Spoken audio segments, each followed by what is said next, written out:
सी plus plus programming के लिए हमारे चैनल लर्न कोडिंग को सब्सक्राइब करें। हाय गाइस, आज के इस वीडियो में हम प्रोग्राम बना रहे हैं वोवेल एंड कॉन्सोनेंट का, जिसमें हम क्या करेंगे, कैरेक्टर को इनपुट करके चेक करेंगे कि वो वोवेल है कि consonant. Using class and object in C plus plus का यूज़ करके हम करेंगे। तो सबसे पहले बता देता हूँ आपको कि वोवेल क्या होता है। ए टू जेड 26 अल्फ़ाबेट में हमारे पास AEIOU, ये जो मैं लिख रहा हूँ, ये हमारा वोवेल कैरेक्टर है। तो ये कैपिटल और स्मॉल दोनों हो सकता है। तो यहाँ पे आप कैपिटल वाले को भी वोवेल ही कहेंगे। तो ये जो 5 कैरेक्टर्स मैंने लिखा है, यही हमारा वोवेल है। अगर हम इनमें से कोई एक इनपुट करेंगे तो हमें वोवेल प्रिंट होना चाहिए। अगर हम इनको छोड़ के कुछ और कैरेक्टर इनपुट कर देते हैं, जैसे BCD, तब हमें कॉन्सोनेंट आना चाहिए मैसेज में। तो इसी को प्रोग्राम को हम इम्प्लीमेंट करेंगे आज। तो चलिए प्रोग्राम को स्टार्ट करते हैं। सबसे पहले मैंने IO स्ट्रीम हेडर फाइल को इंक्लूड करा है अपने प्रोग्राम में। ये बेसिक हेडर फाइल है सी प्लस प्लस के लिए। उसके बाद मैंने कुनायो.h हेडर फाइल लिखा है। अब हम सी प्लस प्लस में क्लास एंड ऑब्जेक्ट का यूज़ करके इस प्रोग्राम को बनाएंगे। तो हमारे सामने ये क्लास होना चाहिए जहाँ पे हम लॉजिक को इम्प्लीमेंट करेंगे। मेन फंक्शन होना चाहिए जहाँ पे क्लास का ऑब्जेक्ट बनाएंगे। और main function C plus plus के हर एक प्रोग्राम में होता है।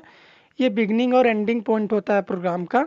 तो अब हम प्रोग्राम को कोडिंग स्टार्ट कर रहे हैं। तो सबसे पहले मैंने क्लास लिखा है। क्लास एक कीवर्ड है सी प्लस प्लस में, जिसे हम क्लास को डिक्लेयर करने के लिए लिखते हैं। उसके बाद यहाँ पे क्लास का एक नेम लेना होता है। तो मैं ले रहा हूँ ए हमारे क्लास का नेम है। यहाँ पे आप कुछ भी नेम ले सकते हैं। अब हम क्या करेंगे, अब मैं क्लास के प्राइवेट सेक्शन में जाऊँगा और यहाँ पे मैं एक डेटा मेंबर बना ले रहा हूँ कैरेक्टर टाइप का। तो मैं लिखूँगा कैर सी एच हमारा डेटा मेंबर है, इसका टाइप कैर है। इसी सी एच नाम के डेटा मेंबर में हम एक कैरेक्टर को इनपुट करेंगे। उसके बाद हम चेक करेंगे कि इनपुट किया गया कैरेक्टर वोवेल है कि कॉन्सोनेंट। तो ये प्राइवेट है बाय डिफ़ॉल्ट, तो इसे प्राइवेट ही रहने दीजिए। अब मैं यहाँ पे पब्लिक एक्सेस मॉडिफायर यूज़ करूँगा। तो मैं लिख रहा हूँ पब्लिक। यहाँ से क्लास की बॉडी पब्लिक हो गई है। अब हम इसी पब्लिक सेक्शन में क्या करेंगे, मेंबर फंक्शन बनाएंगे। तो मैं वॉइड इनपुट नाम का एक मेंबर फंक्शन बना ले रहा हूँ। इनपुट हमारे मेंबर फंक्शन का नेम है। इस इनपुट मेंबर फंक्शन में हम क्या करेंगे, यूज़र से एक कैरेक्टर इनपुट कराएंगे। तो यहाँ पे मैं सबसे पहले यूज़र को एक सी आउट में मैसेज दे देता हूँ। डबल कोट्स में मैं लिख दे रहा हूँ एंटर एनी कैरेक्टर। यहाँ पे हम एट अ टाइम एक ही कैरेक्टर इनपुट करेंगे। उसके बाद हम वही चेक करेंगे कि ये वोवेल है कि कॉन्सोनेंट। तो अब हम इनपुट कर लेते हैं। तो हम सीन का यूज़ करेंगे। तो मैंने सी एच में कैरेक्टर को इनपुट ले लिया है। तो यहाँ पे मैंने जो इनपुट आउटपुट के लिए सी इन सी आउट का यूज़ करा है, ये IO stream dot H header file में प्री डिफाइन ऑब्जेक्ट है। अब हम क्या करेंगे, एक और मेंबर फंक्शन बनाते हैं। इनपुट मेंबर फंक्शन का काम हो चुका है। अब हम वॉइड शो नाम का एक मेंबर फंक्शन बना लेते हैं। इसमें हम क्या करेंगे, जो लॉजिक है उसे इम्प्लीमेंट करेंगे और साथ ही साथ हम आउटपुट को भी प्रिंट कराएंगे। तो यहाँ पे मैं इफ़ स्टेटमेंट का यूज़ करूँगा। तो मैं कंडीशन पुट कर दे रहा हूँ, अगर हमारा कैरेक्टर यानी CH इक्वल स्मॉल a हुआ तो ये हमारा वोवेल है। इसी तरह और लॉजिकल और ऑपरेटर हम यूज़ करते जाएंगे। हमारे पास बहुत सारा कंडीशन होगा। अगर CH इक्वल E होगा तो ये भी वोवेल है।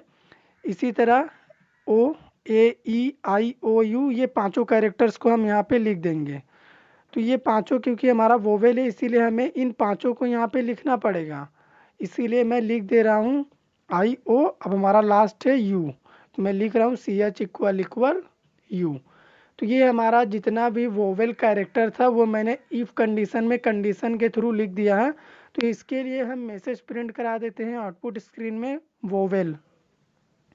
यानी जब हम AEIOU इनमें से किसी भी एक को इनपुट करेंगे तो हमें ये मैसेज आउटपुट स्क्रीन में आएगा। और अगर हम कुछ ऐसा कैरेक्टर इनपुट कर देते हैं जो AEIOU नहीं है, तो उसके लिए मैं एल्स ब्लॉक बना रहा हूँ और एल्स पार्ट में मैं यहाँ पे लिख रहा हूँ कॉन्सोनेंट। अगर हम BCD ये सब इनपुट करेंगे तो हमारा ये मैसेज प्रिंट होगा जो मैंने टाइप करा कॉन्सोनेंट। तो हमारा प्रोग्राम कंप्लीट हो गया है। अब हम मेन फंक्शन में जाएंगे और क्लास ए का एक ऑब्जेक्ट बनाएंगे। तो ऑब्जेक्ट बनाने के लिए मैं क्लास का नेम लिखूंगा ए, और यहाँ पे आप एक ऑब्जेक्ट का एक नेम ले लीजिए। मैं ले रहा हूँ OBJ। तो क्लास ए का ऑब्जेक्ट बन चुका है। अब हम इस ऑब्जेक्ट से क्या करेंगे, अपने मेंबर फंक्शन को कॉल करेंगे। तो मैं लिखूंगा OBJ डॉट इनपुट। जैसे ही मैंने यहाँ पे obj.input member फंक्शन को कॉल करा, हमारा जो इनपुट मेंबर फंक्शन था ये एग्जीक्यूट होगा और हमें एक कैरेक्टर इनपुट करना पड़ेगा। अब हम आउटपुट शो मेंबर फंक्शन को कॉल कर लेते हैं आउटपुट के लिए, तो हम लिखेंगे obj.show। शो मेंबर फंक्शन हमारा क्या करेगा, इसमें हमने जो लॉजिक इम्प्लीमेंट करा है वो हमारा पूरा लॉजिक एग्जीक्यूट होगा। जब हम इसे ऑब्जेक्ट यहाँ पे कॉल करेंगे तो हमें पता चल जाएगा कि कैरेक्टर वोवेल है कि कॉन्सोनेंट। तो अब हम गेट सी एच फंक्शन लिखेंगे। टर्बो सी में हम स्क्रीन होल्डिंग के लिए इसका यूज़ करते हैं और C L R S C R function भी मैं यहाँ पे लिख दे रहा हूँ। तो ये क्या करेगा, हमारा स्क्रीन को क्लियर करेगा। कोड को सेव करते हैं और रन कराते हैं। तो यहाँ पे हमें देखिए एक मैसेज आ रहा है एंटर एनी कैरेक्टर। तो यहाँ पे मैं इनपुट कर दे रहा हूँ ए। तो आप देख सकते हैं वोवेल मैसेज प्रिंट हुआ है, यानी ए हमारा वोवेल है। अब मैं एक और कैरेक्टर इनपुट कर दे रहा हूँ सी। तो आप देख सकते हैं सी के लिए कॉन्सोनेंट आया है, क्योंकि सी एक कॉन्सोनेंट है, ये वोवेल नहीं है। तो अगर हम इस प्रोग्राम में कैपिटल ए को इनपुट करेंगे तो उसके लिए कोई रिस्पॉन्स नहीं आएगा। तो उसके लिए भी हमें एक कंडीशन पुट करना होगा। सबसे पहले मैं आपको दिखा दे रहा हूँ यहाँ पे कैपिटल ए इनपुट करके। तो आप देख सकते हैं कॉन्सोनेंट मैसेज आया है, क्योंकि ये AEIOU जो मैंने इफ स्टेटमेंट में लिख रखा है इसे सेटिस्फाई नहीं कर रहा। इसके अलावा जितने भी स्मॉल और कैपिटल लेटर्स बचते हैं वो सभी कॉन्सोनेंट के लिए चले जाएंगे। तो कैपिटल ए भी एक वोवेल है, तो उसके लिए भी हमें कंडीशन पुट करना होगा। तो आप चाहें तो और सारा लॉजिकल और ऑपरेटर यूज़ करके लिख सकते हैं, पर आप अगर चाहते हैं तो इसको रिमूव करके भी इसके जगह पुट कर सकते हैं। जैसे मैंने यू को रिमूव करके कैपिटल यू कर दिया, ओ को रिमूव करके मैं कैपिटल ओ कर दे रहा हूँ। इसी तरह हम सारे स्मॉल लेटर्स को यहाँ पे कैपिटल कर दे रहे हैं। आप चाहे तो स्मॉल और कैपिटल दोनों को इसी इफ स्टेटमेंट में और बहुत सारे लॉजिकल और ऑपरेटर का यूज़ करके कर सकते हैं। अब हम क्या करेंगे, यहाँ पे फिर से रन कराएंगे कोड को और कैपिटल ए में फिर इनपुट कर रहा हूँ। तो अब देखिए इसके लिए भी वोवेल प्रिंट हुआ है, क्योंकि कैपिटल ए भी एक वोवेल कैरेक्टर है। अब अभी इस प्रोग्राम में अगर आप स्मॉल लेटर इनपुट करेंगे तो उसके लिए कॉन्सोनेंट बताएगा, क्योंकि वो कंडीशन मैंने ऑलरेडी रिमूव कर दिया। आप देखिए मैंने ई इनपुट करा, कॉन्सोनेंट आ गया। तो अगर आप चाहते हैं दोनों एट अ टाइम एग्जीक्यूट करें तो आपको कुछ इस तरह से यहाँ पे लिखना होगा। लॉजिकल और ऑपरेटर यूज़ करिए और यहाँ पे लिख दीजिए सी एच इक्वल स्मॉल में ए लिख दीजिए। तो अब हम स्मॉल या फिर कैपिटल है कुछ भी इनपुट करेंगे तो उसके लिए हमें हमारा रिजल्ट मिलेगा। तो यहाँ पे आप लिखते जाइए AEIOU इसी तरह से, तो आपको स्मॉल और कैपिटल दोनों कैरेक्टर के लिए वोवेल कॉन्सोनेंट का एक्यूरेट रिजल्ट मिल जाएगा।